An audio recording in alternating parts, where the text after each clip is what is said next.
Oh, hi there. My name is Robin, and today we are going to talk about the nightmare of Miss Ayn Rand.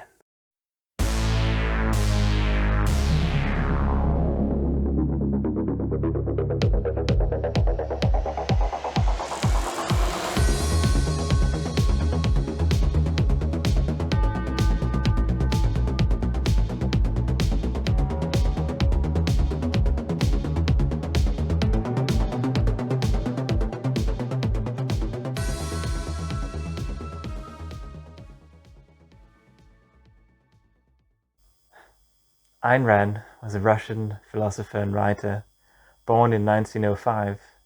She grew up in the rise of the Soviet Union. At only 7 years old, she experienced her dad's business getting taken over by the Soviet government by force.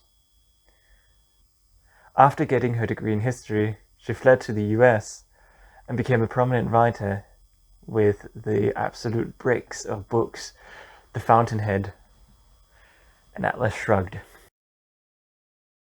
In 1938, between writing these two, she wrote this little darling over here, the tiny little novella, 100 pages, titled Anthem.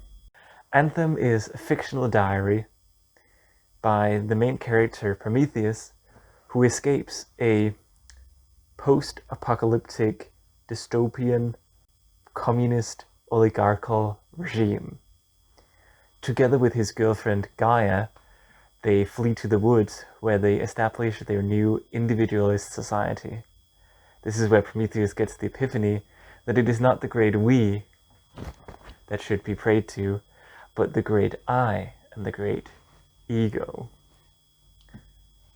Now, in order to fully understand the nightmare world which we are presented with in Anthem, and essentially the nightmare world and the nightmare of Ayn Rand, we must dissect it into three core elements. We're going to talk about technology, we're going to talk about the educational and political system, and we're going to talk about the use of language. Now let's dive into it. Number one, technology. To talk about the technology in Anthem, we must also talk about the time frame. Anthem is set approximately 30 to 40 years after what they call the Great Rebirth. I'll introduce this with a quote. We must never speak of the times before the great rebirth, else we are sentenced to 3 years in the palace of corrective detention. It is only the old ones who whisper about it in the evenings. They whisper many strange things of the towers which rose to the sky in those unmentionable times, of the wagons which moved without horses, and the lights which burnt without flame. But those times were evil, and those times passed away when men saw the great truth. So in the Great Rebirth, something happened to technology, which is that everything went backwards. But it's not just that everything went backwards. The second part is that there is also a reluctancy towards new technology. Everything is going very, very slowly. One of the things that happen in Anthem is that Prometheus, together with his friend International, explores an abandoned underground metro tunnel. During these explorations, Prometheus experiments with different copper wires that he finds and ends up inventing electricity. Eventually, when he comes around to show the important people his discovery, they are afraid of it and they banish him, so he flees. So what does this say about technology in Ayn Rand's nightmare? Well, it means that Ayn Rand was probably, maybe, can't ask her, she's kind of dead, but I can imagine that she would be afraid that if communism got its grip like it did in the Soviet Union where she grew up, it would set back technology and maybe make people more reluctant to implement and invent new technologies. This is the science part of Ayn Rand's ideology, of which we can get to in the sequel. For now, we need to move on to the next part. Number 2, political and educational system. Anthem is set in a world where there are supposedly no countries. There is a world council at the top of the hierarchy, which controls all the other councils and basically controls the world. The most important one of these is the Council of Vocation, which we might as well in today's modern English call the Council of Career. The Council of Vocations, they decide what each and every individual person gets to do for the rest of their life. After a basic education that each and every individual must get, you are brought in front of the Council of Vocations, and they will decide one by one which job you're going to have for the rest of your life. Prometheus, our main character, gets street sweeper because he has been a little bit too individual. Now, it is not the Council of Vocations that directly choose who will get elected to the councils, but it is them who choose who can become a candidate. They say they have free and democratic elections for these councils, which every man over the age of 18, I suppose also women, can vote for, but they cannot be candidates unless they have been chosen by the Council of Vocations. This means that it is not a free democracy, but what we call an oligarchy, where a small group of people retain the power. This is important. This is the second element of Ayn Rand's nightmare, which is that you end up in a situation where you essentially cannot change power within the existing structure. And that is probably what can lead someone to think that you should not change things within the existing methods.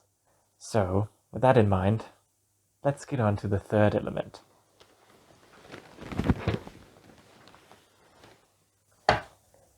Number 3, the use of language. Now, for this part, we must take a look at some specific words that are used in Anthem and how those words are used. Now, I have with me here the Danish dictionary, but let's just pretend that this is a copy of the good old Oxford Dictionary. If we look up the word love in Oxford Dictionary, it says the following: a feeling or disposition of deep affection or fondness for someone, typically arising from a recognition of attractive qualities, from natural affinity or from sympathy, and manifesting itself in concern for the other's welfare and pleasure in their presence. Now, in Anthem, these words are used a little bit differently. Love is used in the context of punishment. Now, we could go through all of the words one by one and what they actually mean, but I can just put them up on the screen right here. So as you can see, there is a general tendency to take words and give them a different meaning. And this is really one of the most, I think, is probably one of the most saying things about this book, which reveals some of Ayn Rand's ideology, which is objectivism. And if I were to describe objectivism to you, I would be here forever. So we're not going to go too much into that. But the important part of it is the perception, really, of reality. She might be afraid that we might lose the objective truths, which ties into the science, which ties into the system, which ties into the whole thing. And that's the third cornerstone of Ayn Rand's nightmare, which is the fear that we are going to lose the objective truth. We're going to lose the connection to reality, which can excuse bad things like punishing crimes with the whip. These are the three pillars that make the nightmare of Ayn Rand. Whoops. Let's sum it up. What is the nightmare of Ayn Rand? Well, it is the fear of losing and damaging technological advancement. It is also the fear of losing individual political power. And thirdly, it's the fear of losing objectivity.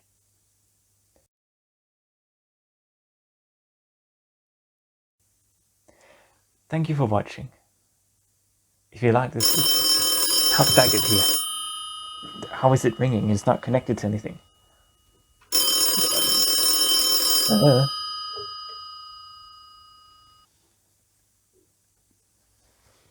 Hello?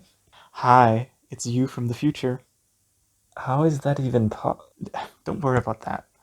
Okay.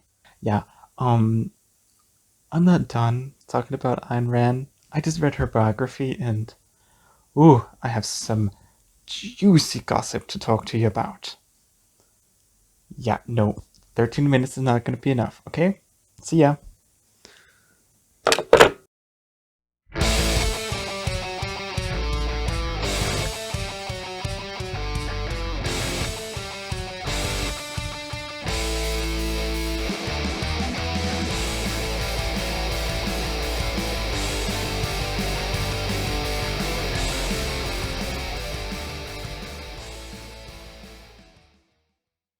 Name? Address? Gender? What is this, Soviet Russia?